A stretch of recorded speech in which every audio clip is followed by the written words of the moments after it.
Оңорсу. Бияка акча төлөйбүзбү сүрөткө чыкканда? Качелиге сүрөткө чыкканда? Качелиге. Канча сом? Законуңарда барбы ошондо? Бул пирске кирип, биякта сууга түшүргөн бизде бесплатный эле баке. Закон боюнча пирс ачык биздики. Хорошо. Это же не частный территория находится, Качели. Его же не Бул государство. силердин баарыңарды деле частный территорияда турабы? Это не государство строило же. Жок. Уже частный, но Качели именно не государство болмаймыз. Бул жерчи? Видеого тартпаңызчы, биринчи сурап койсоңуз болот. Жок, сурабайт. Просто мен ошону баштан айтып атам бугачы. Ушундай кылалы. Болбосоңор сүрөткө чыгып алсак. Если закон десеңер, биз акчасын төлөйлү. Силер көмчак бересиңерби? Бересиңер, э? Точно верно. Просто азыр тиги жерден берилбейт деп койдуз да? Все, азыр төлөйбүз.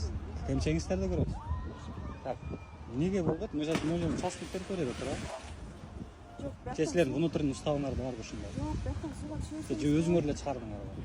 Бияка сүрөткө түшөт, акча төлөйт. То силер мисалы мындай да? Общий закон бар. Андан кийин частный территория, внутренний устав бар да? Если внутренний уставыңарда ошондой болсо мейли аны.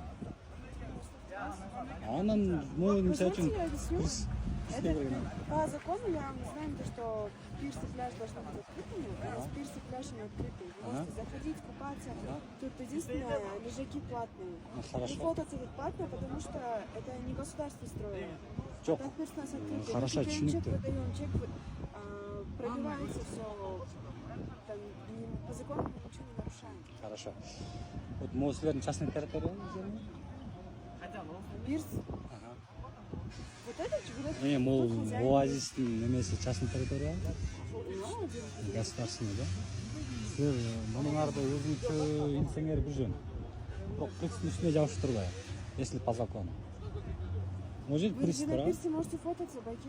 Вы на пирсе сколько угодно можете фототься. Единственное, на качелях стоит платно, потому что качели строил не государство.